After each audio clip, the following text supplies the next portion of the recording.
Again, thank you everyone for joining today's webinar. I can see a lot of people have joined from multiple countries. It's good evening from New Zealand, probably good morning, good afternoon from South Asia, and again, good afternoon from the our ASEAN partners. Now, we have this webinar is about University of Waikato and the Management School. What I can say is one of the best school in New Zealand. Is a Triple Crown accredited, and we are talking about a university which is in top 300. So I'll do a small introduction. I believe rather than me doing it, I'll say that we have 3 panelists today, including me is 4. I'll be moderator. I'll try to keep quiet for a long time before Jason and Ashi takes it. So over to you, Jason. Can you introduce yourself for like 15 seconds or 20 seconds? Yeah, thank you, Bharat. Yes, Jason Martangi here. I'm the Director of Global Engagement and Development for the Waikato Management School at the University of Waikato. I've been working, as Bharat and I were talking about, I've been working in the industry for almost 25 years across the different sectors. I've worked in the tertiary education system, obviously in New Zealand, but also in Australia. I've also worked for the New Zealand Government, Education New Zealand. So really, really pleased to be speaking to you, especially across different countries.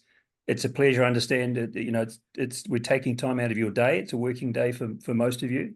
So we appreciate that. We're coming up to a new intake next week for our students in February. So it is a really important time, but I really admire your resolve and your tenacity and actually getting as much information as you can and doing the work now to prepare for the next intake. So very, very happy to be speaking to you tonight and also taking your questions later. So thank you very much. Thank you, Jason. I'll give it to Ashish. Over to you. Kia ora, everyone. This is Ashish Suri working with the International Office.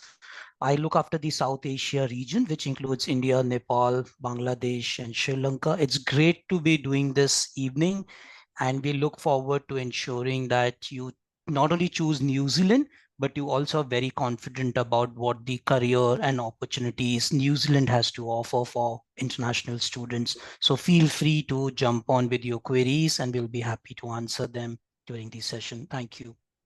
Great. Thank you, Ashish, and welcome to the webinar. I'll leave it to Anosh. Kia ora, myself, Anosh Joseph, I'm a licensed immigration advisor representing RBS Intellect. I'll be happy to discuss the questions related to immigration today in this webinar and talk to you soon. Thank you. Great. Again, I'll just do a brief introduction about New Zealand. So, guys, I think one of the country which is my home. At the same time, I'll say that one of the best excellent education system or the best country to live in or to get the family in, I can say overall. All the universities are in top 500. We have one of the high-ranked university today with us, University of Waikato. There are approximately 4,000 plus courses or qualification offered in New Zealand with various universities. Waikato itself, if I'm not wrong, there are between 700 to 1,000 qualifications. Numbers changing up and down a lot, but at the same time, we're talking about it's a safe and peaceful destination, guys. So New Zealand have been ranked very well into one of the safest place or safest country to study and grow in.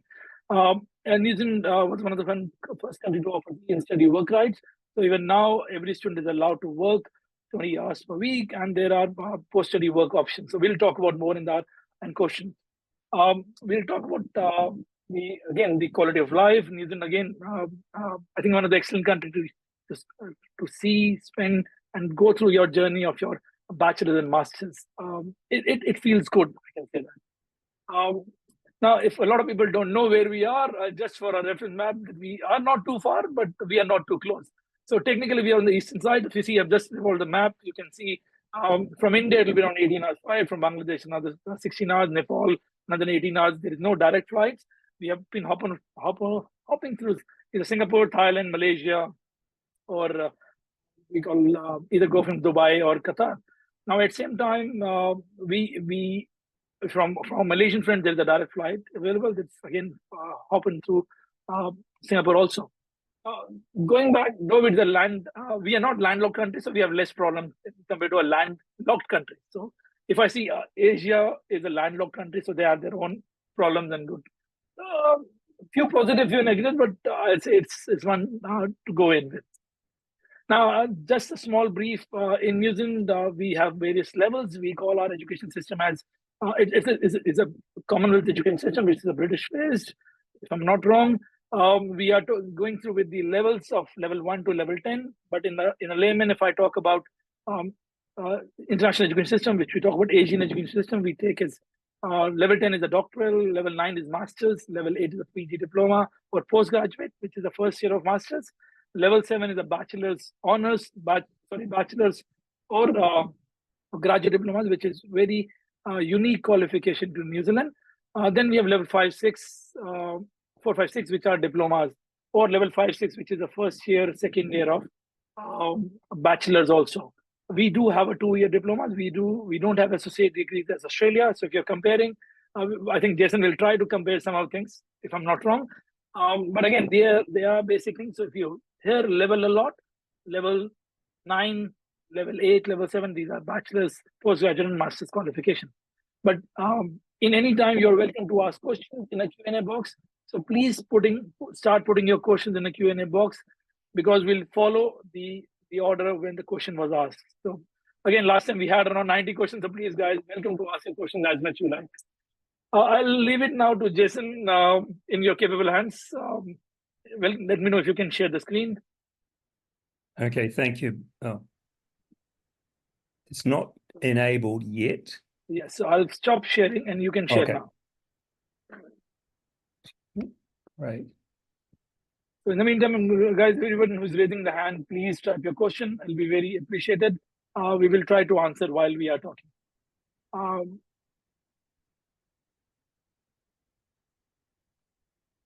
Just give me a thumbs up if you can see that shared screen. Perfect. Great. Okay, thanks, Bharat.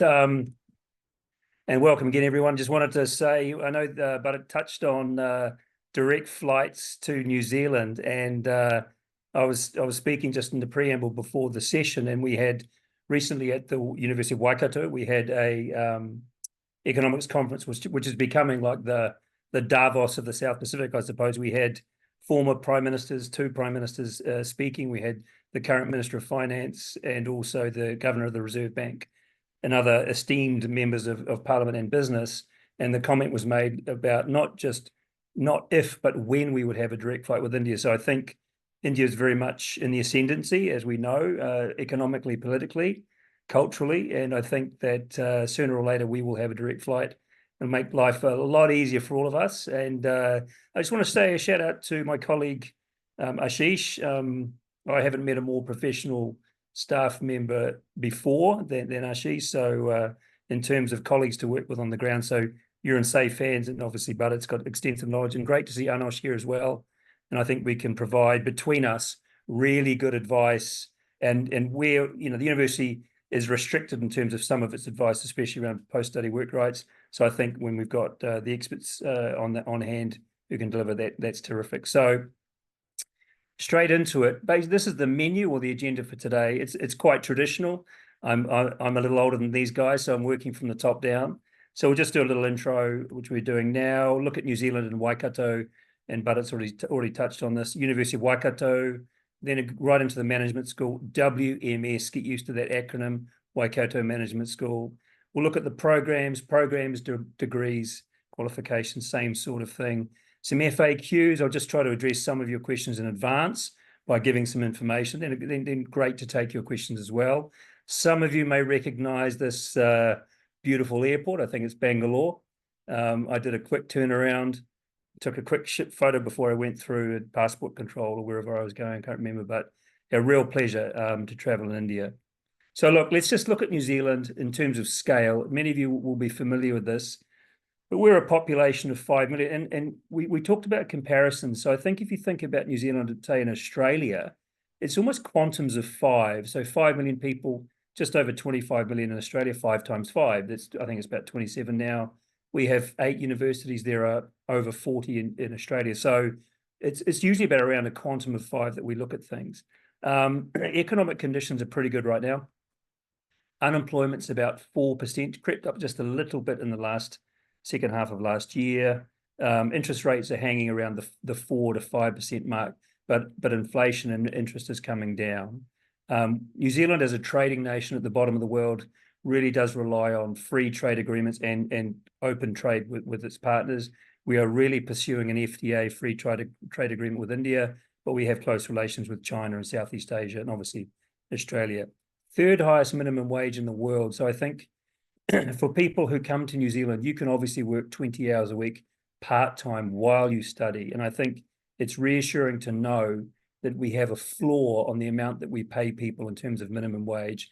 There's no negotiation around that. By law, you need to be paid a basic amount, and the only way is up after that as well. We have a strong government presence all over the world, especially through Education New Zealand. We have Education New Zealand is a government agency for international education, and this is based in the High Commission in India. So we have a New Zealand government presence specifically around education, international education in India and across the world. And I used to work for Education New Zealand, and they do a terrific job on behalf of the country. Now, sporting nation, we've just smashed South Africa, the Proteas, in the cricket, as you would understand. Kane Williamson has scored 3 centuries in 2 games, not a big deal. And I think tonight New Zealand plays Australia in a T20 match in Wellington. And they're starting to talk around how big our grounds are, that sort of thing. But Australia will be the next team that gets beaten in New Zealand, so don't worry about that. And I understand that India's on top of England in the series up there, so hopefully you can win that out 3-1 or 4-1. So good luck with that. But no, New Zealand's a sporting nation. I think the terrific thing is with many of you, not all of you, perhaps if you're from parts of Southeast Asia, it wouldn't relate to you so well, but cricket is a great language between us and the subcontinent. Obviously number 1, well, maybe number 2 in rugby, going by the last World Cup, rowing, cycling, sailing. In the area that I live in, these are all, you see Olympic athletes riding past my house actually, but it's a very, very sporting nation, very proud of that. And we define some of our identity through that. So, but it had a much better map than I did, and it was the globe. But this is zooming in on the country. So where are we? We, as in the University of Waikato, we actually have 3, maybe 4 campuses. We are based, the main campus is in Hamilton, where I'm based, and that's the top picture there. We have a campus in Tauranga, which is the 4th or 5th largest city in New Zealand. We also have an offshore campus in Hangzhou in China. So we have almost 1,000 students in China with a partner there. It's a joint campus, and we also deliver programs in Vietnam with our partner, the National Economics University in Hanoi, and I'll be visiting Hanoi very soon, as well as India very soon. So, so we do have a global footprint, and we're investigating those sorts of partnerships, offshore partnerships, in other parts of the world as well. Can't go into the details right now. So the University of Waikato, I've touched on this, but in New Zealand, 2 campuses. The main campus is in Hamilton, where we have over 12,000 students, but in total with Tauranga, about 13,000 students, 1,500 staff. Ranked number 1 in research in New Zealand via the ratio of citations, which is sort of how often you're referenced per faculty member. We have been ranked number 1 in New Zealand for business and economics times higher education, 2022, 2023. Excuse me, as has been noted, we are Triple Crown accredited. What does this mean? So accreditation agencies that look at business schools in the US, from the US, Europe, UK, this is AACSB, Equus Amber, they have judged the Waikato Management School as meeting their requirements. And only about 100 business schools in the world actually have Triple Crown accreditation. So it's a little bit like people buying an expensive handbag, or skis, or a car. A default to this might be brand, might be the price, and that can sometimes make the decision for you. But in this case, in terms of business schools, external bodies have come to look at us very deeply. Actually, the documentation can run into at least 1,000 pages, and they look at the teaching, the research, our partnerships offshore, our programs, our global footprint, etc. And they have adjudged that we meet these requirements, and we have done for almost 20 years, Triple Crown. Undergraduate, and we'll touch on postgraduate programs today, all include some form of work integrated learning, internships, and placement options. We do have a wide range of bursaries and scholarships available, and we'll touch on that at the end. You've got to see through the whole presentation to get to the scholarships. That's the good part.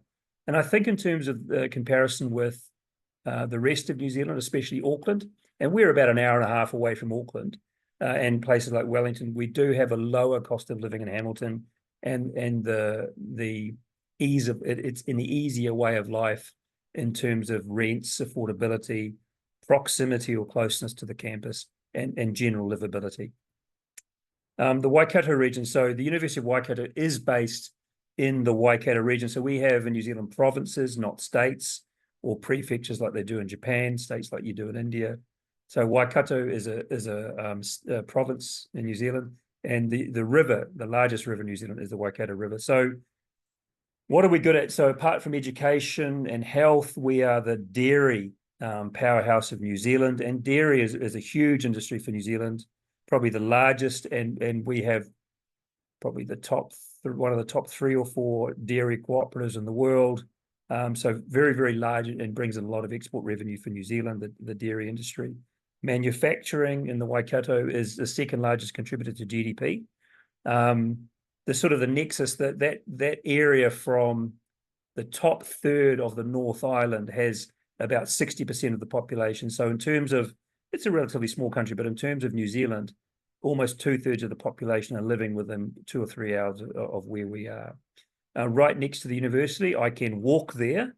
I can see it from my window. There is a logistics centre. It's an inland port. So it's where goods and services come and go. This is the largest inland port in New Zealand, under construction, but there's already a number of businesses and facilities there as well. And this is a great asset for our Master of Management in Supply Chain Management. Fun fact: the first internet connection was in Hamilton. So that wasn't last year, by the way. No, that was well in the 80s. So I think in terms of Hamilton's IT industry and as a smart city, we're ahead of many other areas. And also quite a young city. So the median age is well below my age, 25 years younger than my age. So it's 32. So the median age in Hamilton is only 32 years old. So a very young city as well. And we find that on our master's programs, the Master of Business and Management, Master of Management, the average age is around 28, 29. So in terms of the demographic, our students who come into these programs fit in rather comfortably. And here we have a picture of Hamilton, quite low rise, very spread out, and then there's river on the bottom right there. It doesn't show the expanse, but it's the Waikato River. This is a better view and spreads off into the distance. A relatively flat place as well, and it's always sunny. Well, it has been during February, and right now, during the day the temperature is about 26, 27 degrees Celsius. Very, very comfortable for most of you, I would say. And doesn't get down to less than 8 or 7 during winter, maybe a little bit colder overnight, and doesn't snow. So it's a very temperate climate, as is most of New Zealand.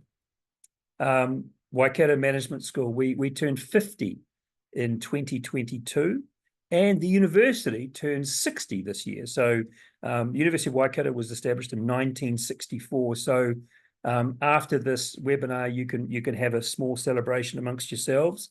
Maybe have a little bit of cake and celebrate the university's 60th birthday. Actually, my father, his birthday was yesterday. If he's not alive anymore, he was 100 yesterday. It would have been his 100th birthday. So it's a time for birthdays. So anyway, we have been ranked #1 in New Zealand for business and economics through the Times Higher Education ranking. So it's not the only thing we're relying on. We've talked about AACSB, Equus and Amber, but I think it does give you that sort of shorthand in terms of quality. And I think for your parents or for other people saying, well, is it a good school? Then this is a very good way of doing it.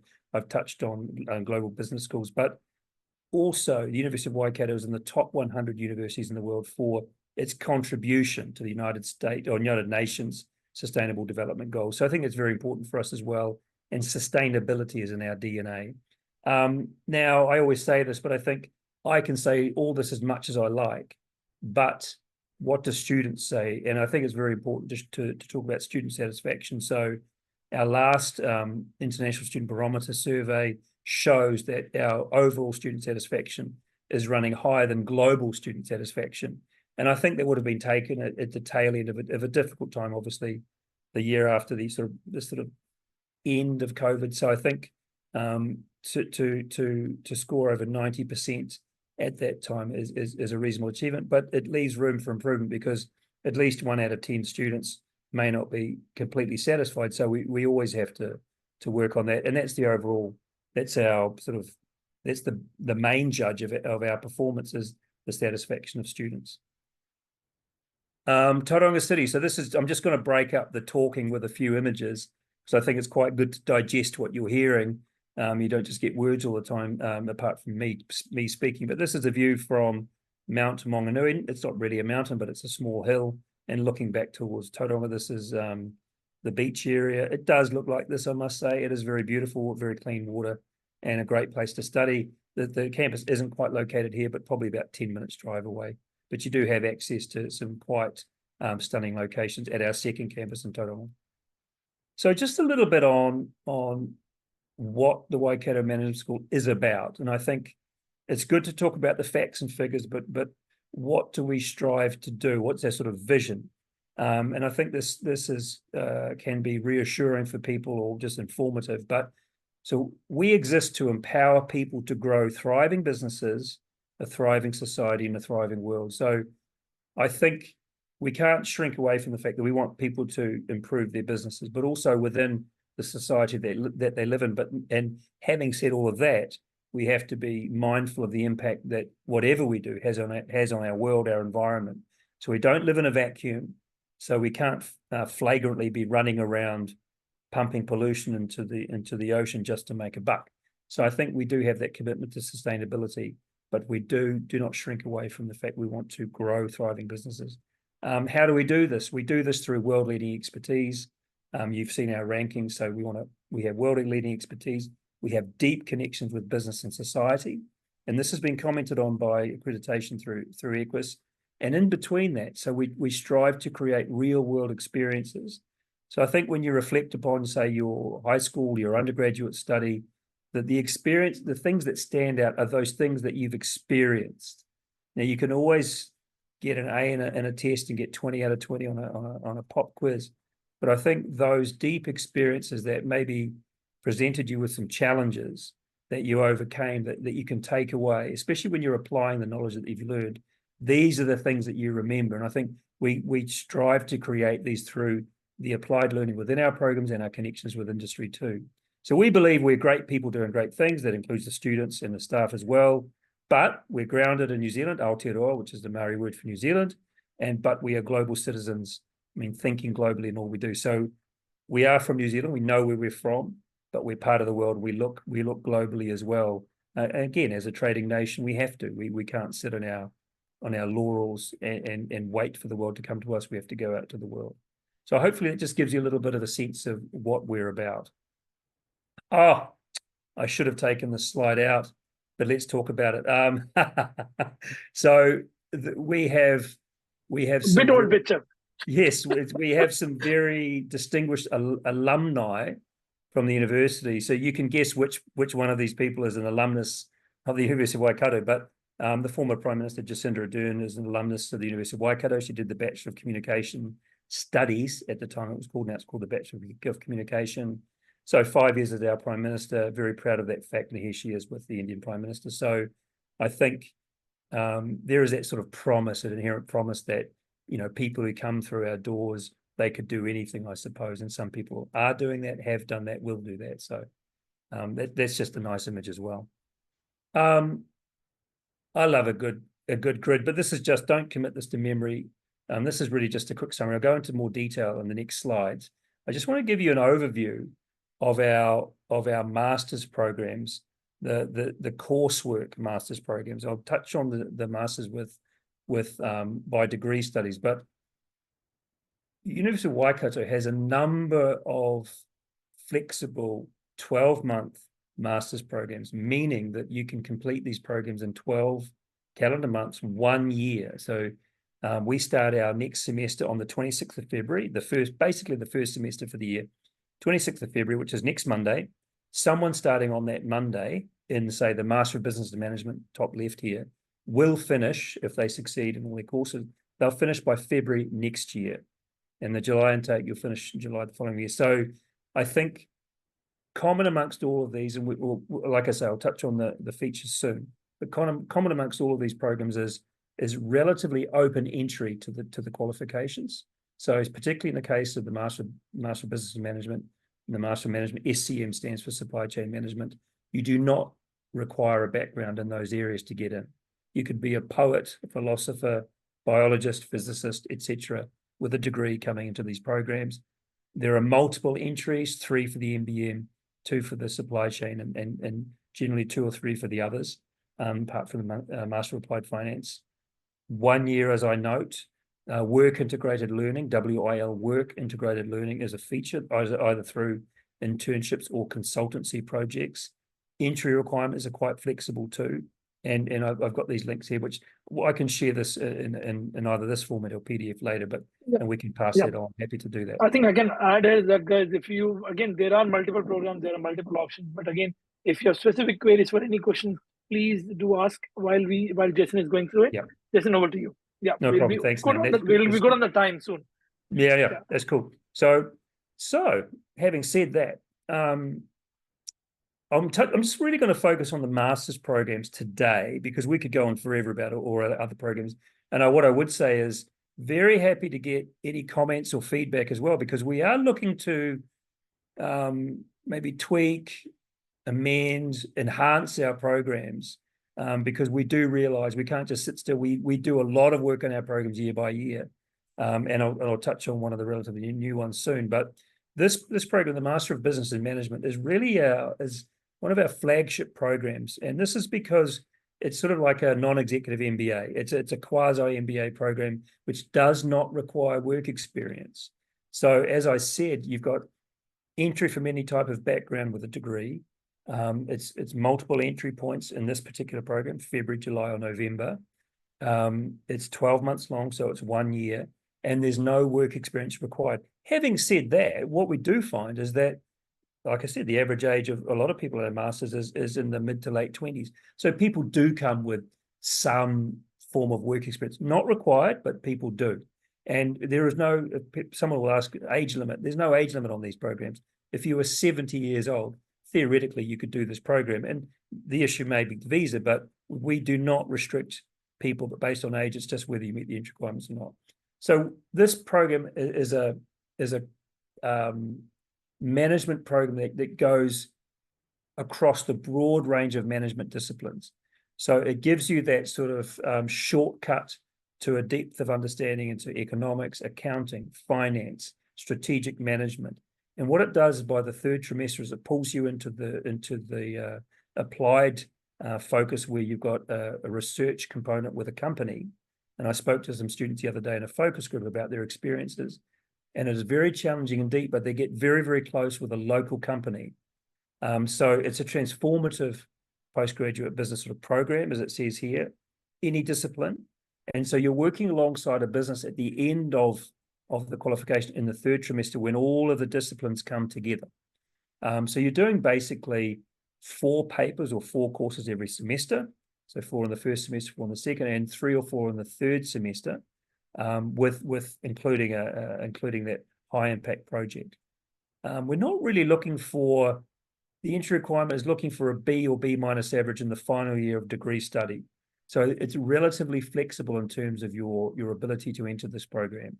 So again, March, I say March, is usually the beginning of March or late February, but very early March, late February. We're starting just in February this year on the 26th, but 3 intakes, which makes it flexible. So people that I'm talking to today would be highly eligible if they're ready for July or even November.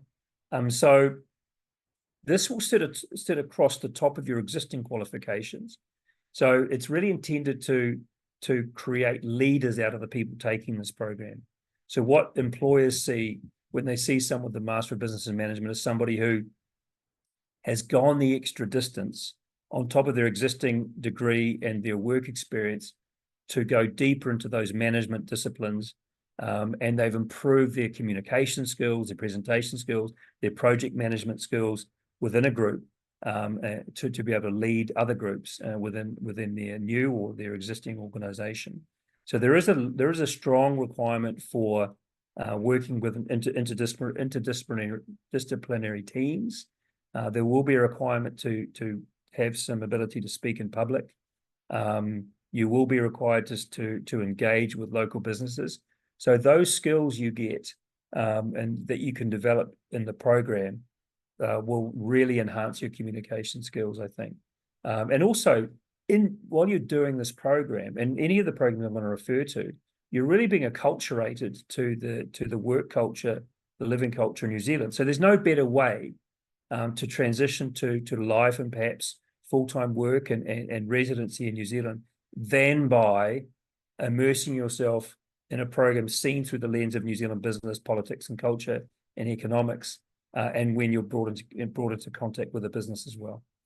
So that's the Master of Business and Management, 12 months long, basically a non-executive MBA program. Now, our fastest growing program is the Master of Management with a major in supply chain management. So I think the reason why this is so popular is because it's the right program at the right time. I think what you saw coming out of COVID and during COVID, before COVID, very few people spoke about supply chain breakdown or supply chain management in common conversation. During COVID and even after, the average person was saying, oh, we don't have enough toilet paper because of supply chain issues. And whether they understand what that means or not is another question. But I think coming into common parlance or common language, you had this understanding that the world is interconnected, getting the right goods to the right place at the right time, that failed in many cases during COVID. And so the demand, there is a real shortage of supply chain professionals, and the demand for people with this expertise has really gone up. So where companies still do, and where they were very, very much focused on the bottom line, they're also focused on risk management. And one of the main areas now is making sure that they are able to deal with impacts to supply chains. And I think you might have heard, many of you, in JIT, just-in-time management. So in the past, you would fill inventories just as much as you needed. So you would be able to supply the goods to different people just in time.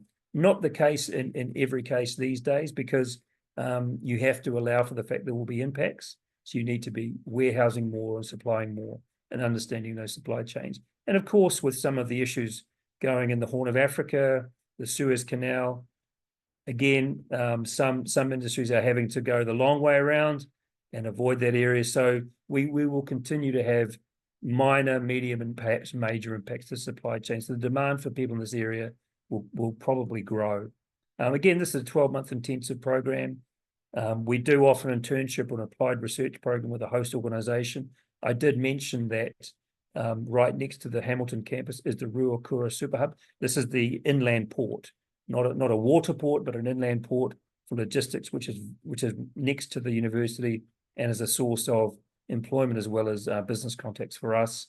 We have February and July intakes this year and last year as well. But we started this program, re-energized this program last year due to demand, and it's really, really taken off. Again, designed for graduates of any discipline. And I was speaking to someone who's finishing supply chain management, and she was in the focus group I was talking to. She's from Brazil, and so she's an international student, and she was complaining to me that there were too many jobs on offer in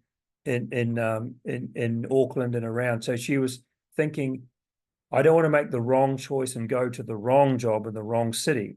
So she had too much to choose from, and she was also with her husband.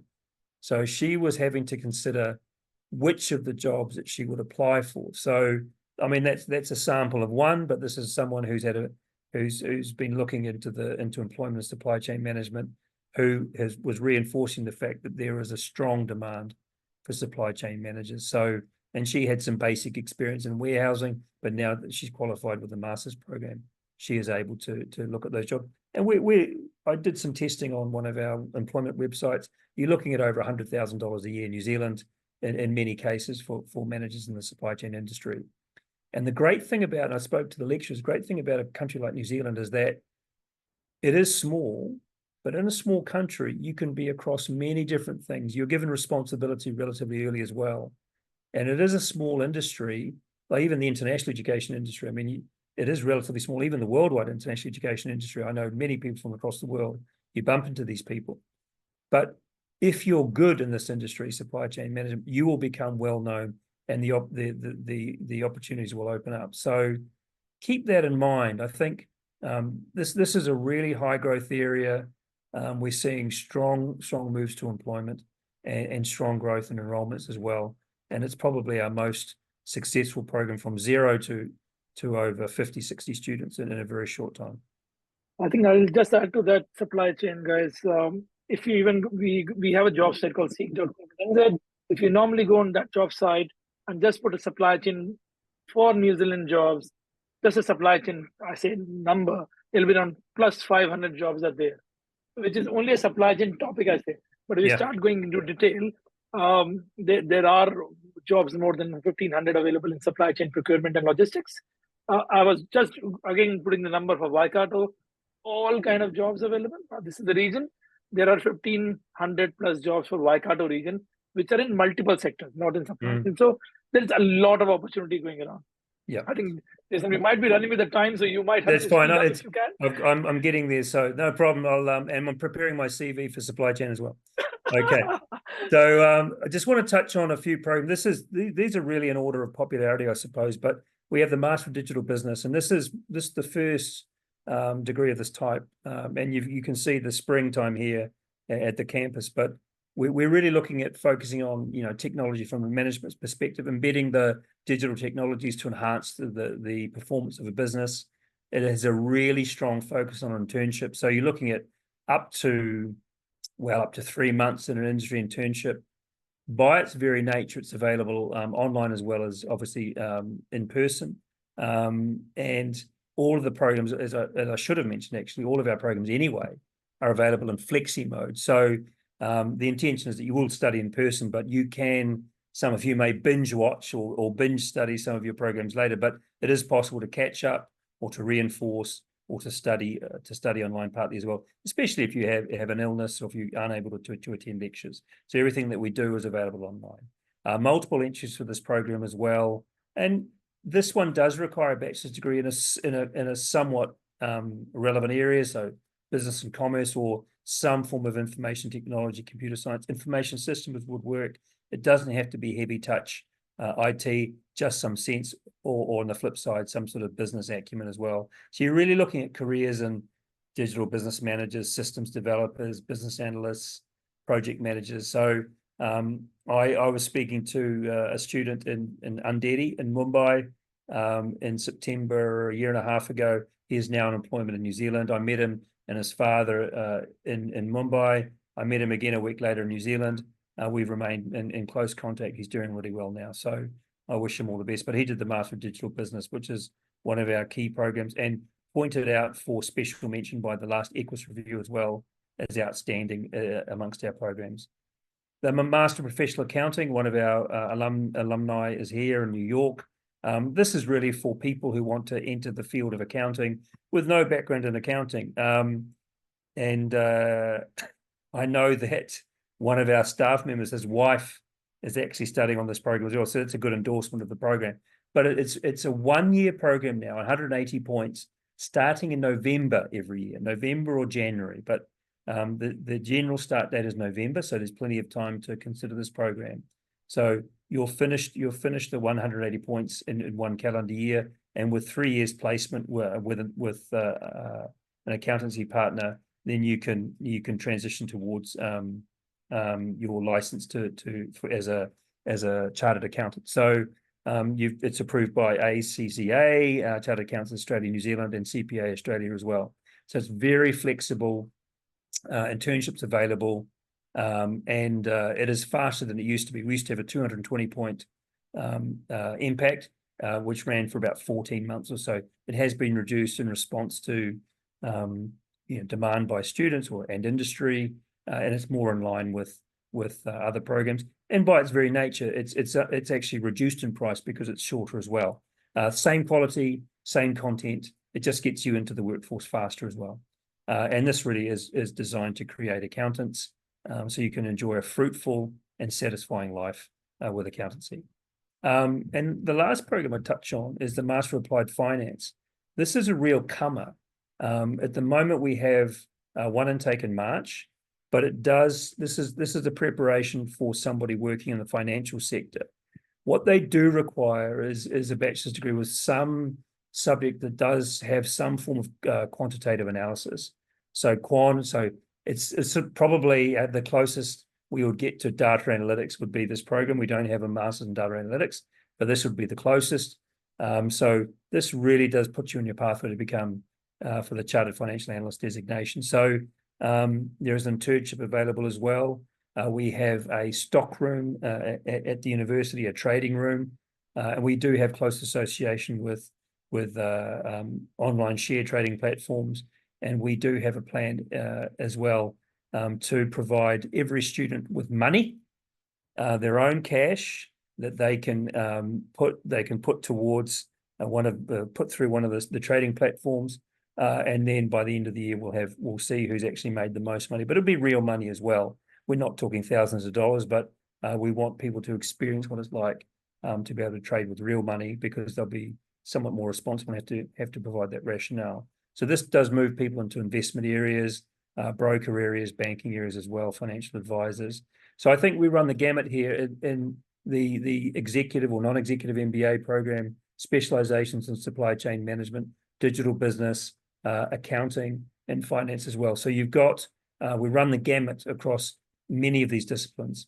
Not only that, we do have 12 majors within our business degree. So our bachelor's program has all of these 12 majors. We do offer also all of these majors by research masters, okay, through our Master of Management Studies.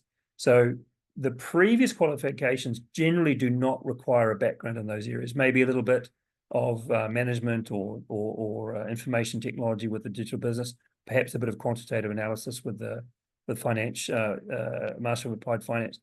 But the Master of Management Studies is an extension of your undergraduate program.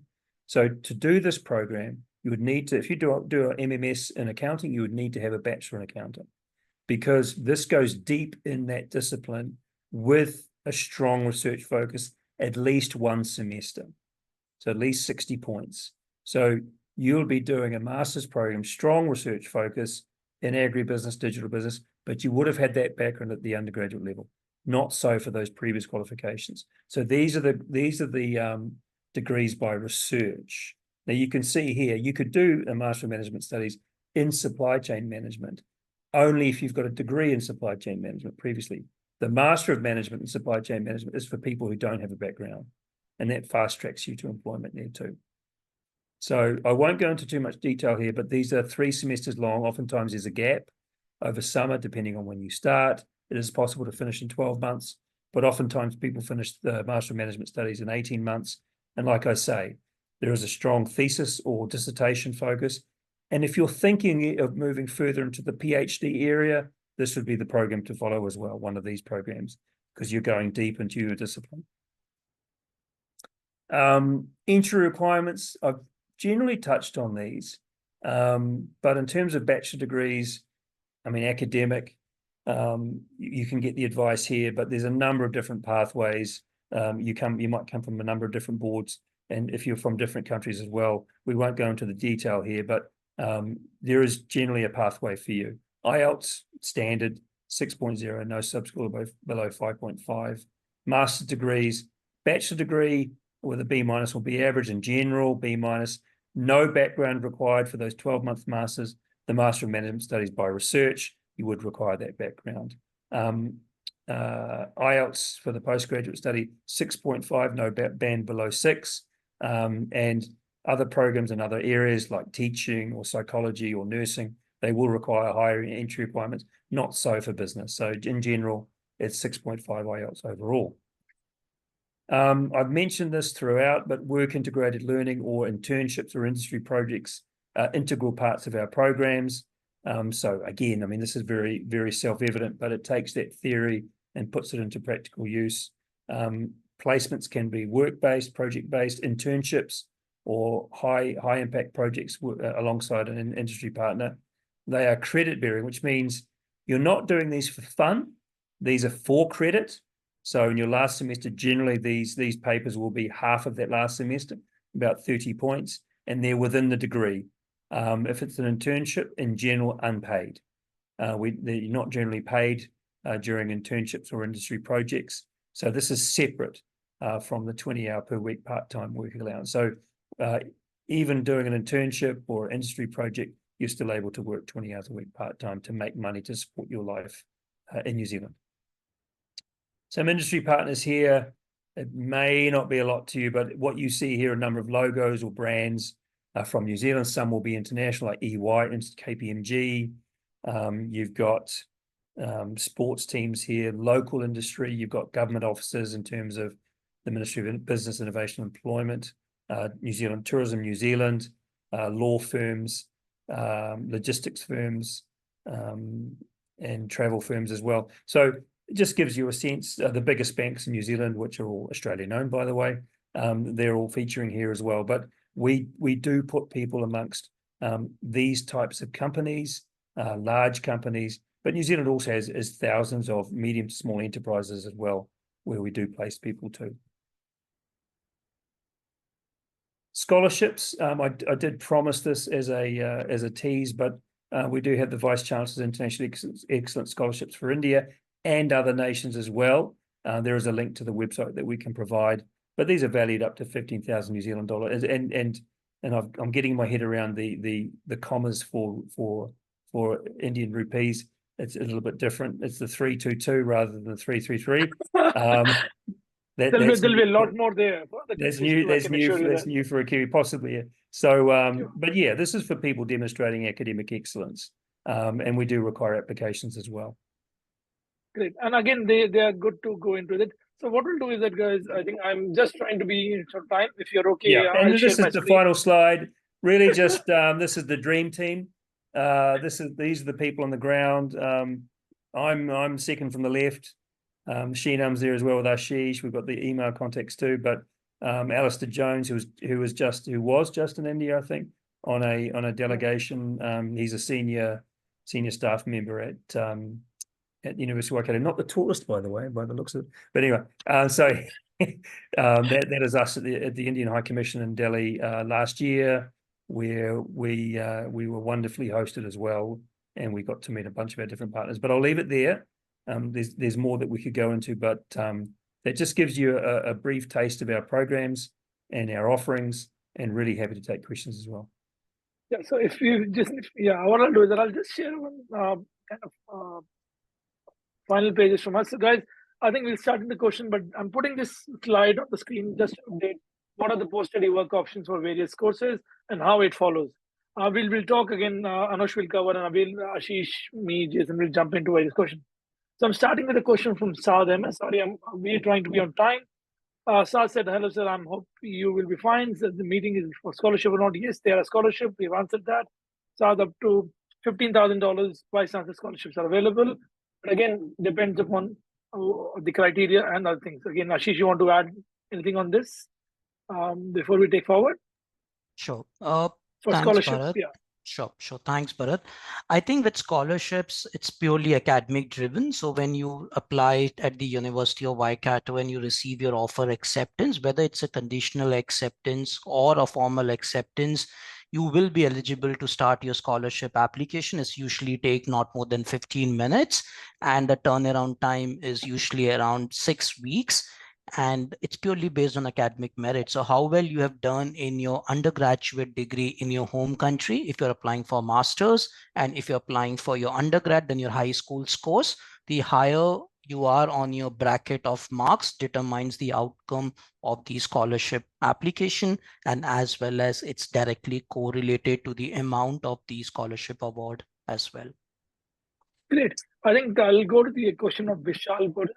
It's about faculty response time. So I believe if you're going for a PhD or you contacted faculty, I think, Ashish, what is the response time of faculty? Do you have any idea? Or should we get the question on email? Sure.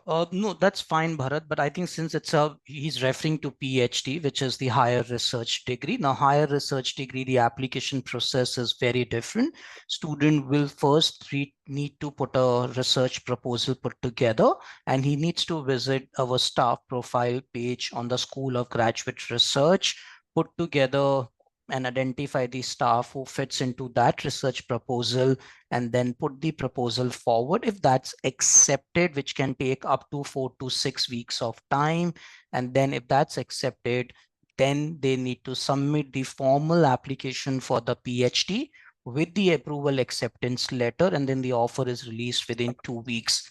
On a lighter side, if students are applying for our master's program across all divisions, our turnaround times are very, very quick, especially with the business school. Our turnaround time are as fast as 5 working days, and we could turn around the application in 5 working days. When it comes to HEX, which is our second most popular division across the region for engineering and computing sciences, that can take up to 2 weeks of time because of the technicality of the application. And even for our education and our arts, law, psychology division, it can take up to 10 working days. Great. See, I think when you talk about IT and engineering, so guys, University of Waikato runs ICT school with the conjunction of University of Auckland. Now, these two universities are one of the top-notch university for the ICT. Just giving a heads up on that. If you're looking, Uni Auckland, Uni of Waikato is the alternate option. And you'll be just adding a piece of note for students who are attending that both our programs with the HEX, which is Masters of Information Technology and Masters of Innovation Technology and Business, comes with an paid internship opportunity. So students have an opportunity to earn an internship stipend of 5,000 New Zealand dollars if they enroll for those two programs. So that's very, very vocational and employment industry ready qualifications. Great. So I'll go to the question of Varuna here. Kiara, what is the selection criteria of Masters of Management Services in Agribusiness Management, 1 year program? How much is the course fees? So sure, I'll answer. Ashish, over to you then. No problem. I can jump in with all these questions. So thank you so much first for attending this webinar. We really appreciate your patience to listen to us for last 45 minutes. So thank you. The answer to your question is very simple. In case you're applying for any of the Masters of Management Studies program in any area of specialization, you should have studied a relevant undergraduate degree, or you should have an area of specialization. Then only you can apply for this program. Now, since this program is offered in 2 formats, 120 credit and 180 credit. So if you're just an undergraduate degree from India, you will be only eligible for 180 credit. But if you have done your undergraduate degree, let's say in agri business management, followed by a postgraduate diploma in agribusiness, then the faculty might consider you for 120. So you need to be very careful on what you have done here in India to be able to apply for this particular program. The fee for the 120 credit program is approximately around the 42,000 New Zealand dollars. And the fee for the 180 credit program is around 55,000 New Zealand dollars approximately. This is without scholarships. I think just give an answer of start, there are scholarship options have been covered. So again, guys, just repeating, all the fees questions are actually ranging between $42,000 to $55,000, depending on 1 year to 1.5 year, or 120 credit to 180 credit. Now, this is quite a very common range, except I believe Masters of Digital Business is around $63,000. Ashish, is that correct? It should be on Masters higher of Masters of Digital Business is again 55.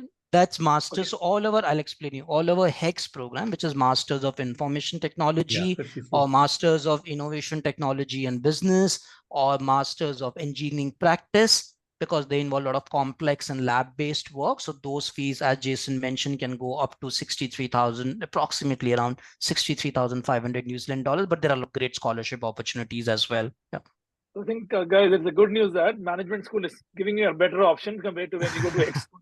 Is that correct? But I'll leave it to Jason on this. I know again, for everyone, guys, scholarship is there. It's not a full scholarship; it's a partial scholarship. So again, we still require the financial arrangement while you're applying for your visa. And I've just put the link for the fees in the chat as well.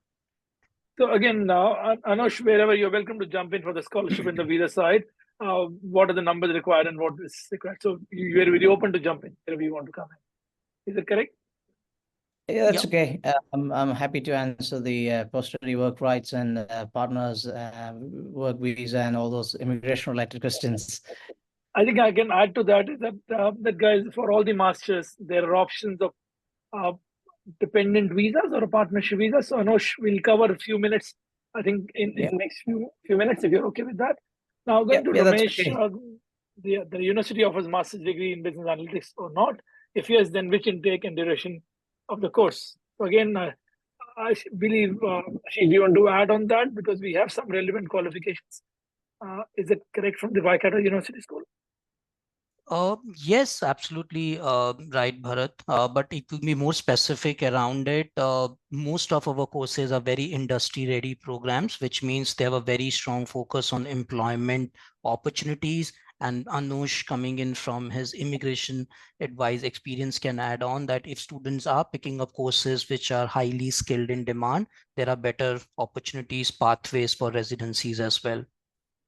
Okay, so again, my question was around business analytics. So we do offer business analytics course in management school, I believe. No, we No, don't. yeah, The but most yeah, subjects closest in of IT that, are there. the Jason Yeah. can jump in with the applied finance when what he mentioned. Yeah. Yeah, I mean, I think there's a qualitative approach within obviously professional accounting and also applied finance. We don't do a discrete business analytics course. I know that probably about half the other universities do, like Auckland and other places, but we don't do that as a discipline. But we're looking into that. Great. So giving them a question on that, how to apply for master's program, again, is anonymous attendee. So you're welcome to send the details to RBS team. It's the email ID of hello@RBS Intellect. We'll give you the requirement documents, but as Jason mentioned, there's the bachelor degree with a B- plus the IELTS requirement to be maintained. Now we're going to Roshu Chetri from Nepal, if I'm not wrong. How much gap is accepted after bachelor's for the master's program? Now, Sure. on a visa side, Anosh will touch, but again, Jason, from your entry requirement side, anything you want to No add? problem. I'll answer that, Bharat. So basically, students, please know that if you are planning to come in and have taken a gap because of some reasons, could be family issues, or you're planning to study for some other course. Now you need to give a rationale along with it. But as a university, we're absolutely okay. So even if you have a gap, which could be for 2+ years or 3 years, we will be still okay with that. But from an immigration perspective, Anush and Bharat will be able to guide you better, Sure. because as an immigration perspective, they look into a lot of things to have more clarity on why did you had this particular gap. And if you're being honest enough and being genuine, they really accept it. So the idea here is, even if you have gap, don't worry. As New Zealand, we are very open to accept you. Just be more genuine on why you have this particular gap. That's the key factor here. I think totally agree. Anush, you want to add, or I can add a few Yes. points? See, it depends on how the student is going to define a gap. Because when I met a lot of students in Nepal, they define gap as being employed. It's not a gap because you are employed during those time. And personally for me, a gap is something which you haven't, you have done nothing during those periods. That's a gap. And if you have a reason for example, a medical reason, or you've been doing some certificate programs or like short programs to upskill yourself, that's okay. So you have to give a proper reason to Immigration New Zealand on the gap which you have. And also, like I said, it depends on how do you define a gap. And not all the gaps are a problem, but if you have a solid reason for the break which you took on your career, that's okay. Great. I think I'll continue with the next question from anonymous attendee. Is that does Masters in Management deliver 3-year post-study work opportunities? So again, over to you, Anush. I think we can talk about the post-study work opportunity or work options plus the partnership visas. Absolutely. With again, See, yeah, I'll cover all those areas in next 5 minutes. Won't take too long. Right. So post-study work rights, if you're going into for a master's program, because a lot of the students here are asking questions related to business programs, I will highly recommend to take master's program where you can get up to 3-year post-study work visa. And at the same time, you can also, if you're a married person, you can also bring your partner on an open work permit during the duration of your program, and also during the duration of your post-study work permit. If you have a child, then they can access primary and secondary education for free. That's a deal which you have when you take masters. If you're coming on a bachelor's program, you'll be mirroring the duration of the program. If the program doesn't fall under green list, you cannot bring a partner and child into New Zealand. And if you are taking a postgraduate diploma program, which is a level 8 program, then you can get a 1-year stay back, and also you can bringing a partner to New Zealand if it's falling under the green list, and a PhD again, a 3-year stay back, and on a PhD program you can bring a partner and child into New Zealand, and that's okay. Great. Now, I think while we're doing, I'll take some questions. We may go through this pathway of screen because I can see some questions were coming up earlier. So we'll count on that. So I'll take from Udit Ikanaike. I believe this from Sri Lanka. Do you have master's program 1 year and any scholarship? I think we have answered that question very well. We have Anjali Vidya has a, could you please share the details about the PG courses, Masters in Digital Business? So yes, Anjali, we either again, I believe Jason has shared the links, but we are very welcome to share you if you can put us an email. Our email ID is there, hello@rbsintellect.com. We'll be happy to provide you the links on that. I think, if I'm not wrong, Ashish is putting some links in the chat box too. Yeah. So we have now Kiruba, I believe from Sri Lanka again. So how about English requirement from Sri Lankan student? Any options of English variant? Now, I have some answer. I'll leave it to Ashish also later to add it. So again, Sri Lankan students who have studied qualifications which are, like from UK or US or Canada, yes, there are possibility of waiver. If I remember, there was a Duolingo options also available. Ashish, if you mentioned that there are certain areas when MOI can be done. So medium insertion, if your bachelor's is in English or you have studied 5 years in your secondary schooling in the OECD country or the country's qualification, there are some options. Ashish, over to you. Thank you, Bharat. This is a very important factor which you need to know in why there's a requirement for English language, because you're coming to an English speaking country. We want you to be absolutely comfortable in a classroom, in an environment when you're communicating with people around. So as a university, we do look at English language waivers, but that's absolutely on a case-to-case basis. So if you are usually applying within 2 years of completing your undergraduate degree and submit a medium of instruction letter, the faculty do look at them as a consideration, but it's purely on a case-to-case basis. At university, we do have all international language tests accepted, from an IELTS to a TOEFL to a peer test for English. And you'll be very happy to know that we are also accepting Duolingo English language test. So if you're attempting a Duolingo English language test, it will be accepted both for the undergraduate and master's qualifications as well. So that's very positive. Yeah. Great. I think I'll take some questions before we jump into the residence pathway, because I can see a lot of people are still putting questions. We still have 32 questions to go in.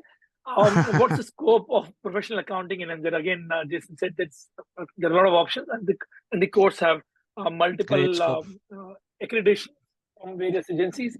Yeah. Jason, any few minutes you want to add in this? A few seconds, I can say a few minutes. I can add it, no problem if you want me to do it. Yeah, You jump in first, yeah. Sure.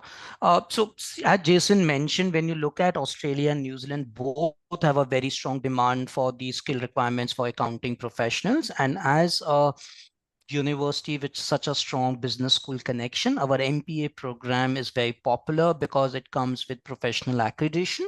So if you do the successful MPA program, you become eligible for a provisional registration, either with a CA Australia New Zealand or with a CPA Australia or with ACCA. These are all three professional bodies. Let's say you decide to go for ACCA, which is known as Association of Chartered Certified Accountants of UK, then you get 9 paper exempted, and you just need to give 4 more papers and 3 years of local work experience in accounting domain. You become a permanent member for ACCA, and you can practice in 18 countries in the world as a global accountant. Such a great, easy pathway to get a professional accreditation. And similarly, it goes with CA Australia New Zealand program as well, that if you complete the MPA program, we have a 60 points further extension program, which is validated by CA Australia New Zealand. You do that particular program of 60 points, 3 years of local experience, you become a full member of CA Australia New Zealand. I think I can add to that is that in MPA, if I'm not wrong, the ACCA foundation papers, if you've done already, you can go for P1 to P5 papers straightforward on that.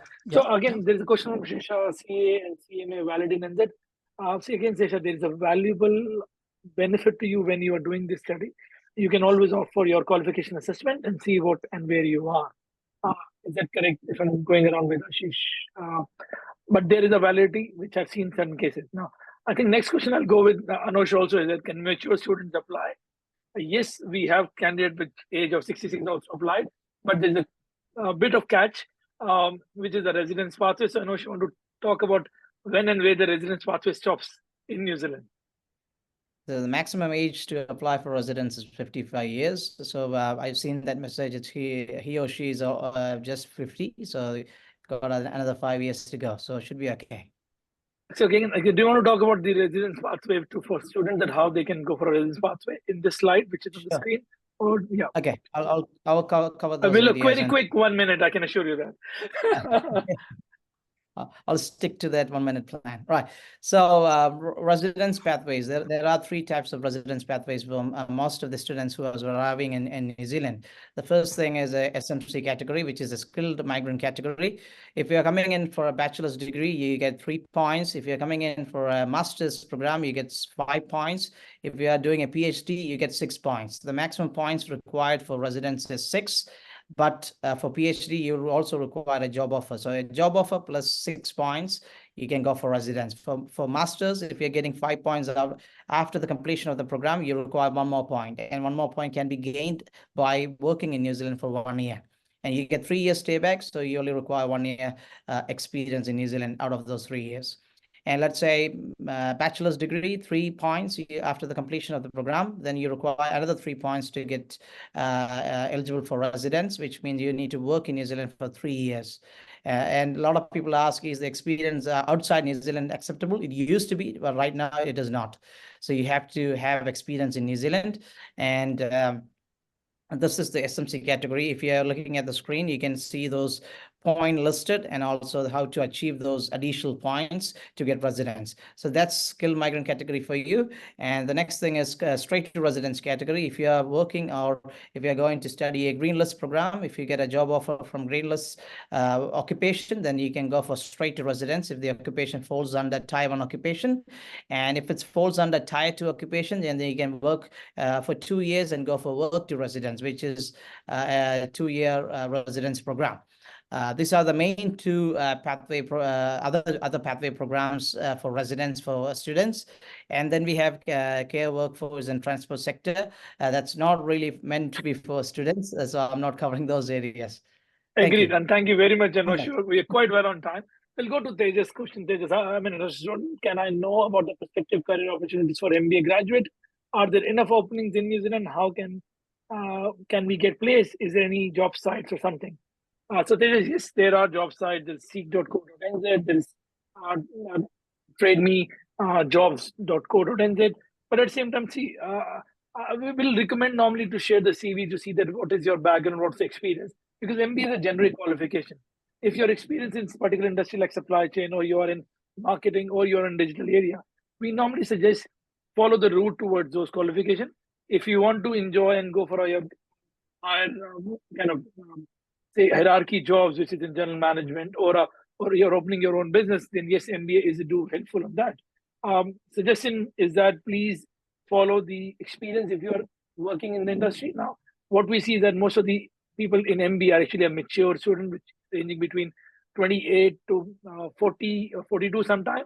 But again, Jason, you want to add something on that, or you feel that Bharat? I think that what happens oftentimes through the industry placements during the qualification brings people into contact with the businesses, and oftentimes those places, it's almost like they're testing the students or the new graduates to see if they're actually hireable going forward. So you do create those connections oftentimes while you're doing your internship option, so jobs can come out of that as well. Great. And I think we have seen from Kiruba, the question is that any impact on selecting 120 credit rather than 180 credit program? See, Kiruba, there is no impact currently. It's just depend upon your entry requirements you've met. But for masters getting a 3-year post-study work visa, you need a 120 credit 1-year qualification, or which we call a 30 weeks to 40 weeks qualification to go in. So I think that doesn't impact anything, except if you get a 180 credit, you have to pay more fees. Then you get less fees. Simple as that. But again, that remains the entry requirement. Now, I'll go into anonymous attendee. While reading for a doctoral degree, can I work in the university? Now, effectively, that depends upon your I think supervisor, if you can be a kind of a go for a job in terms of assistant tutoring or lecturing, or you're helping them. So that is completely open with your supervisor and how you do. But while you're doing a doctoral program, you can work full time while you are studying. So that is a very clear outcome, which we recommend. If you are on a PhD, you're on a very safe side. Getting to a PhD, New Zealand is one of the unique country offering a PhD in terms of the fees. The fees of PhD students is actually equal to domestic students, so which is ranging between $8,000 to $11,000 in various universities. So please, again, if you are going for a PhD, there is a requirement. Please reach out to professors. Go to the research link on the university. There are multiple research going on. You can see which one you are kind of eligible for. I'll go to Lasanta again. Lasanti from Sri Lanka. From PSR, I have a professional MBA from Edu Effective and Effective MBA, and Effective MSc from Asia University, which is in Malaysia. In addition to the Bachelor of Arts BBA from London Metropolitan. I know again it's a lot of master's qualification you're carrying. Lasanti. Suggestion will be again, if you are looking for an option, we better recommend to see your CV, what area you're working in. If something which we can recommend, it's the right opportunity to go in, then you can follow the master's route in that specific qualification. But yes, you are having a double double masters. Now there is nobody will stop you to get a third master's. We have seen students taking 2, 3 masters or a PhD.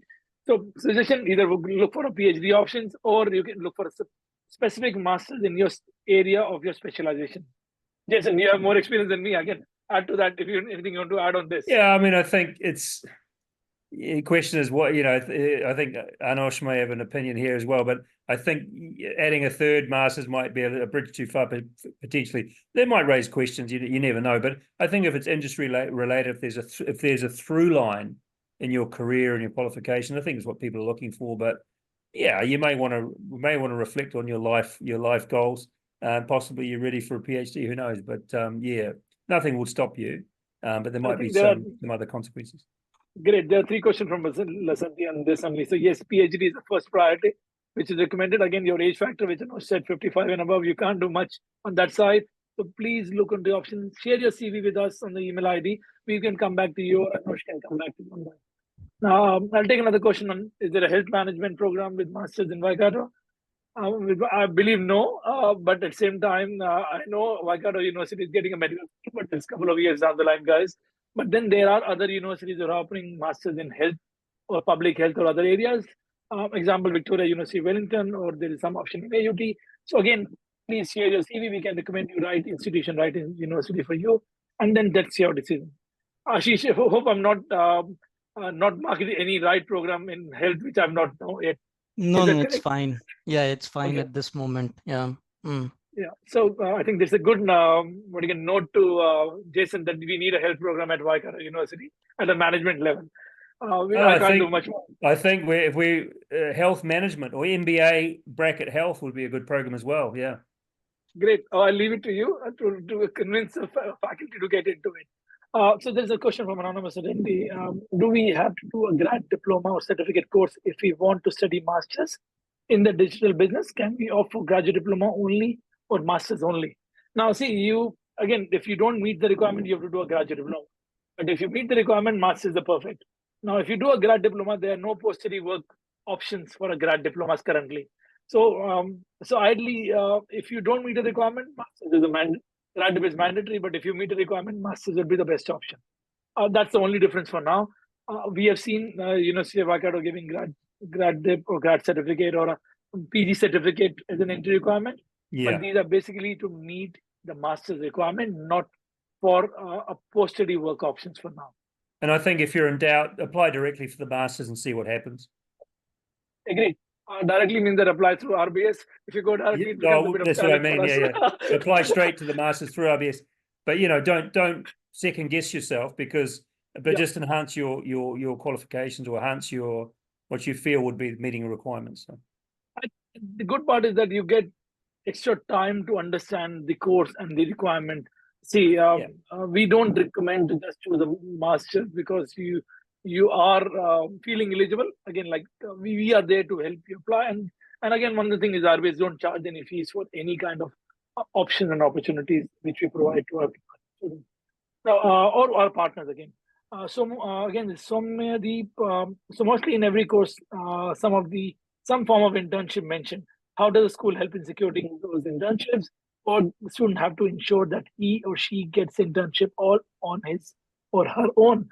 I believe It there happens is an both option of ways, option. but because for international students you don't have the connection, so the faculty staff will assist you to provide the connections to industry, and also the industry where there's an industry project, you're doing research on behalf of an organization, that's given to you. You don't have to find that for yourself.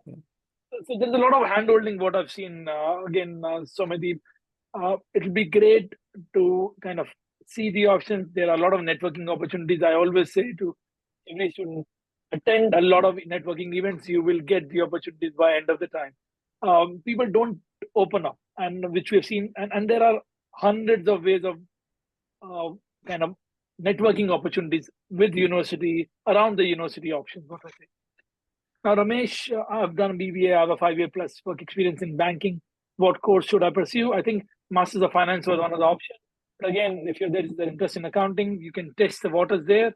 But I'll leave as a Master of Finance as a good option to go in. But again, we depend upon your score in BBA and your background. So we will be happy to support you in the application. Please email us. We'll help you on that too. Anything you want to add here on Jason? Please jump in. No, I think that's perfect. I'll be just rushing it out. A lot of things. No, that's perfect. From anonymous attendees, do we have a research program available? If yes, do we need work experience? I think for research program there are a lot of requirements. It's making sure that you have met your masters by research. Again, if you're going for a PhD research, if you're doing masters by research, there are relevant qualification. Experience is handy. If you don't have it, we just need to check with the university if you're eligible or not. Depend if you published any paper, if you've done any work of research in your home country. There are multiple ways. But otherwise, we have to go to the taught masters option. Again, Palash Karmakar, is there any scholarship for Bangladesh students? Palash, yes, there are scholarships for people.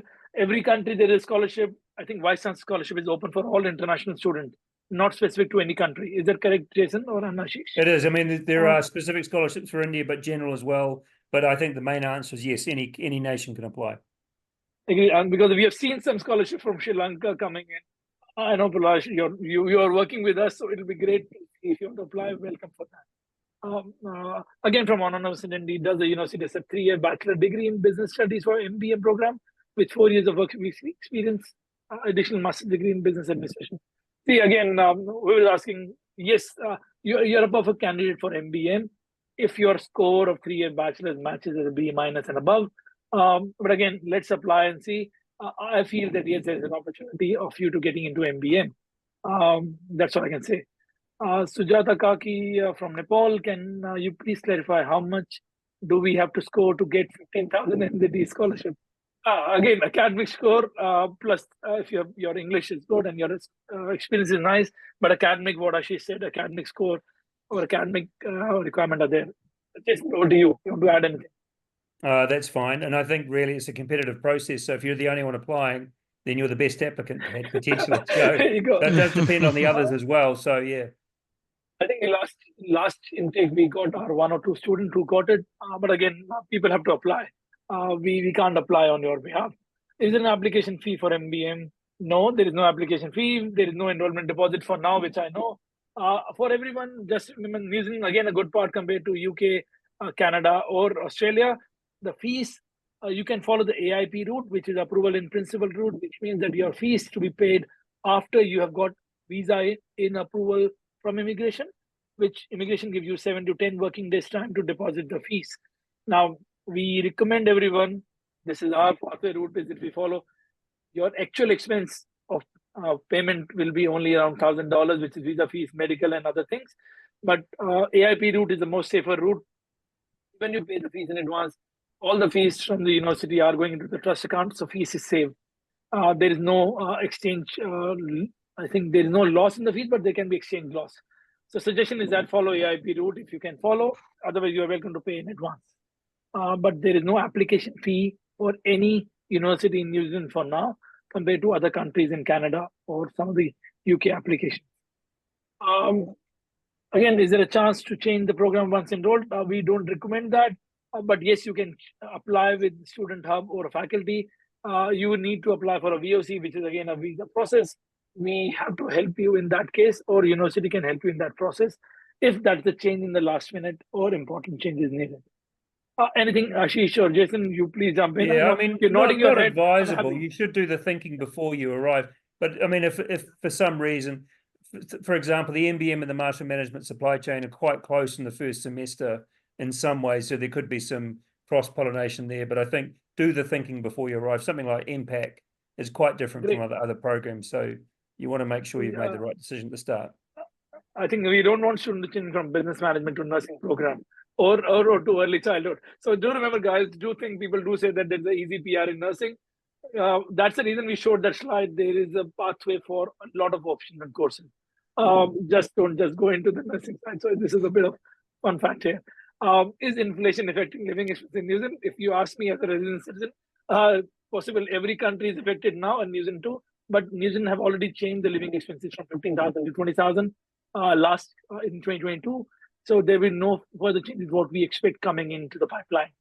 We are well and over and above into our living expenses, what you have to show for your visa purposes. So no changes for now. And again, compared to Auckland to Hamilton, Hamilton is slightly cheaper compared to studying in Auckland. So this is, I don't want to offend my university partners in Auckland. No. But yes, Hamilton looks more stronger in terms of that category. Or Tauranga in that case. Going to Fabian work is, so can I do Masters of Logistics and Supply Chain Management with scholarship, and how much can I pay for it? I think you can, the fees is there 42,000 to 55,000.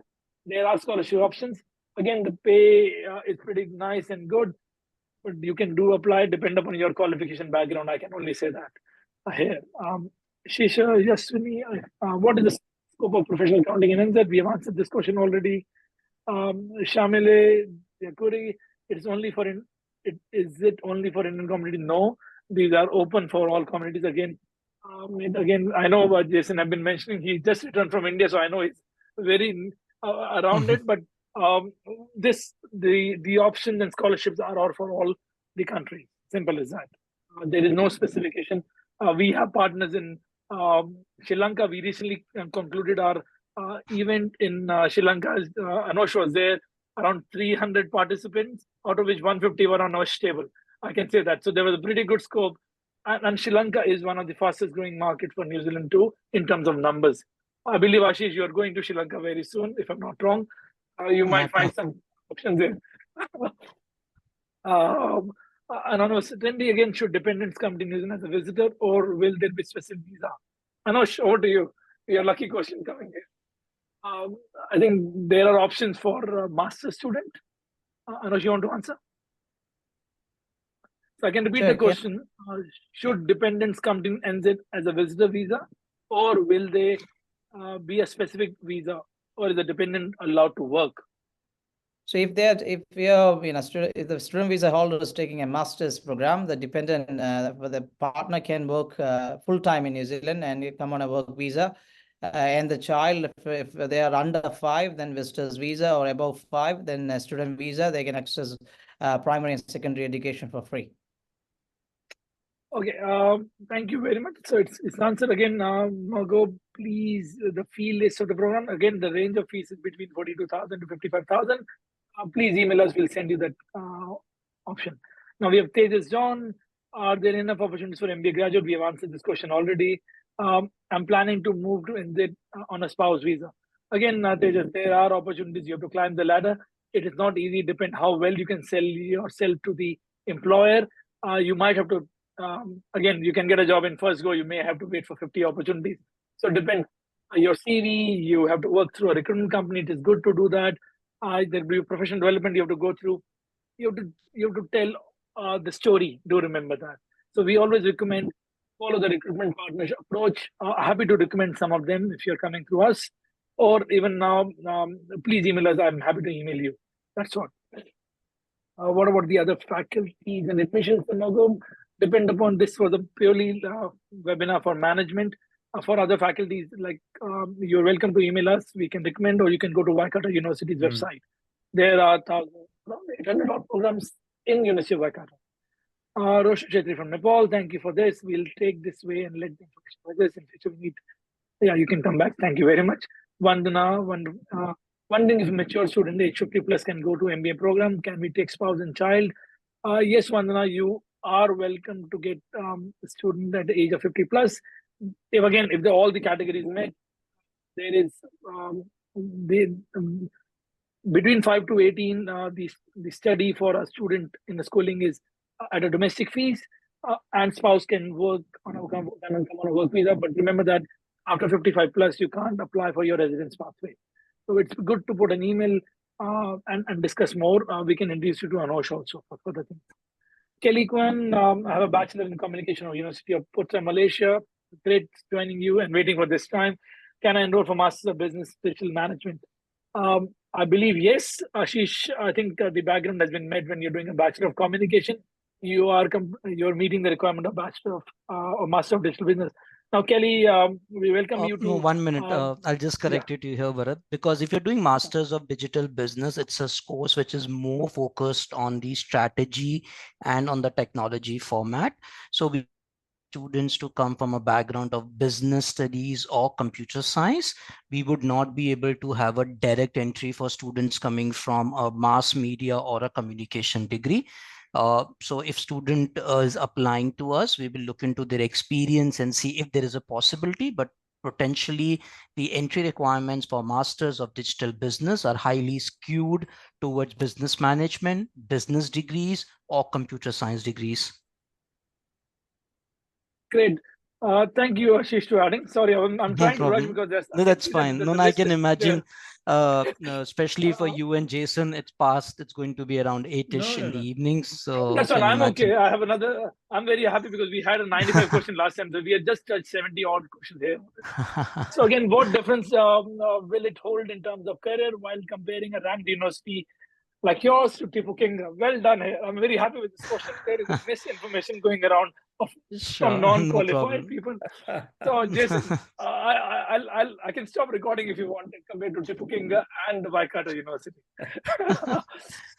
So again, I can start. Both the institutions are pretty well. Again, university is always a ranking, whereas Tipu Kinga, we can't rank them. It's one of the largest polytechnic around Southern Hemisphere. We have 35,000 students. Tipu Kinga has been clubbed with 16 ITPs. See, you can't compare apple and orange. You compare to apple and apple. But I think you make a good point. All of the Tipu Kinga institutions are public institutions. They're government funded, but also that New Zealand qualifications frame that you showed, levels 1 to 10, all of their qualifications are on that framework. So it is the standards are set by the New Zealand government, the funding's by the New Zealand government, and fees, and the Ministry of Education sort of designs the policy which drives them. So I mean, they're government driven and government supported. So I think it's good quality, but it's in a more of an applied vocational focus. Agreed. So that is where the university is where you get. I think I'll say that there can be infrastructure difference in some of the institutions. Some of the places you may get. Example, some of the polytechnics are offering their regional campuses, might be not a big size. So depend how detailed you're going in. Again, we recruit for Tipu Kinga also. It all depends upon your choice, your area, and your requirement, and the fees. There is always pros and cons. So we'll be happy to answer the question in detail if you need it on email. I said I got IELTS score of 6.5, but this Ina Benian. 6.5, but speaking, I got 5.5.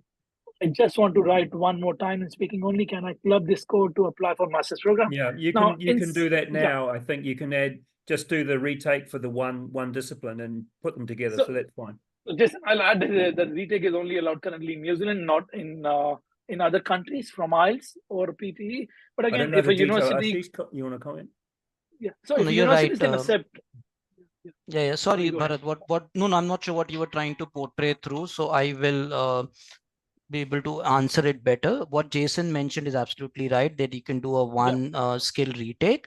But on a larger side of it, if you still are struggling to meet your requirement for a English language, we have our pathway provider as Navitas, who can help you with the University of Waikato College through an English language qualification as well. Yeah. And my wife is starting tomorrow as an instructor there. So you're in very good hands. She's very well qualified. Great. So what I was adding that the one retake which has been started by IELTS have not been launched in various countries. It's only Yeah. launched in New Zealand primarily. So if I want to take one retake in India, I can't do it. If I want to do it in New Zealand, I can do it. So that's Yes. something which you might have to see that it has not. It's still a very pilot scheme of one retake. Yeah. But Yeah. again, if you are taking two IELTS or two PTEs, we can always go back to faculty to check that can they merge or combine two scores taken from it. This and if they have two different IELTS. I'll Is that explain correct? that. No, but yes. So, Bharat, that's absolutely right. So, at Waikato, we do look at clubbing of scores. So, if there are Great. two IELTS given, and if they balance it out and meet the entry requirements together, that works across all our programs, including our teaching qualifications as well. So, absolutely fine. So, a combination of two IELTS or a clubbing of two PT score is absolutely fine. Great. Now there's a question from anonymous attendee. There's a whole tuition fee of MBM have to be paid after the visa. So now we recommend and we suggest as an immigration requirement, better to put 1 year fees. From certain countries they can take less, but we suggest paying 1 year fees after Yeah. tuition visa because you'll get a 1 year visa. If you're paying for 3 months, 6 months, you have to apply the visa again to get yourself with the right visa in the country. So 1 year is a globally suggested option, but again, depend upon country you're speaking from. I believe from most of the Southeast Asian and South Asian countries, 1 year is what we follow as a norm. Age limit for bachelors and masters, again, there are no age limit for study, but from a residence pathway, as Anush said, 55 is the top line. Is there work to residence offered in the government? It's for limited time or it's an ongoing process. So currently the policy, what is said by immigration, we always say the policy of the day, tomorrow we don't know. And that's what my suggestion to always will be. I believe in immigration, but at the same time, I always see that there are a lot of people above my pay grade who are doing a lot of things. We can't say no on that. I believe, Jason, we don't know the tomorrow's policy. Is that correct? We know today's policy. I think any good government has, sets the policy for the medium term at least, and they don't flop around. But I would say the current government's relatively new. They're committed to international education, and they're doing faster visa processing, putting resources into it. They won't change any policies, any major policies soon. Yeah. Okay. So again, this is from Sri Lanka. This is again a pretty good question, and I have some answer. But if some of you have done F1 to F9 papers, you're an ACCA foundation qualified or you're ACCA qualified, CIMA qualified. Are there any opportunities to go directly to masters if they've not done a bachelor degree? Now, I believe there are options, but again, Jason, I'll leave it to you. Somebody who's ACCA qualified, F1 to F9, can they go to masters directly? I remember in good days, University of Northampton was allowing bachelors equivalent to F1 to F9 and pathway to University of Waikato. Probably case by case. I'm not sure is the answer. I don't want to give false hope, but not sure. Maybe it's yeah. We don't see many. I may say agreed. So I remember a case a long time ago. There was an option, but again, Raj, it'll be great if you can send the details in email. We're welcome to apply for an application with masters. What I would suggest, it doesn't relate to us because our MBA is part time, but with an institution that has a full-time MBA, if that person has significant work experience in business, say 10 plus years, they would be in the running for entry to an MBA program, which often doesn't really require, it doesn't require a degree sometimes. A lot of Kiwis get into the MBA programs without, but yeah, that may be a factor. Who knows? I'm not sure. It's kind of the accounting program which Waikato University offer. It might be an option for that. I was just thinking on that. But I'm saying MBA, master, yeah, but anyway. For us, I'm not sure. Yeah. Okay. So isn't any specific scholarship for Nepali students? I believe all the scholarships are open to all communities. Just to update. Yep. So again, we have seen Nepali students getting scholarship for various universities even after arrival. Do apply. When you apply, you may get done. MBM weekly class duration. Ashish, over to you. How many hours? 10, 15, 20 hours a week? And what I think Jason, Jason would be the better person. You're looking at contact time campus. of about 12 to 15 hours a week, and then the rest is self-directed study, research, joint projects, Dragon's Den or Shark Tank type interaction. So the contact time isn't huge, and people can get a little bit misled by that, and so because they have to be quite self-disciplined. But yeah, the contact time is no more than 15 hours a week. So I think the course fees we have mentioned multiple times. B minus standard compared to Asian countries. Ashish, do you want to add what percentage we're talking about here? What GPA we are talking about? Sure. So with reference to the GPA or a CGPA, when we say B plus or B minus, we practically are looking at 58% as the percentile in your undergraduate degree. And if you are looking at a CGPA, it should be more than 6. So if you have a CGPA of more than 6 or a GPA of 6, or a percentage of 58% or more in your undergraduate degree from whichever part of the world you are based in, the faculty will consider to assess your application for a master's program.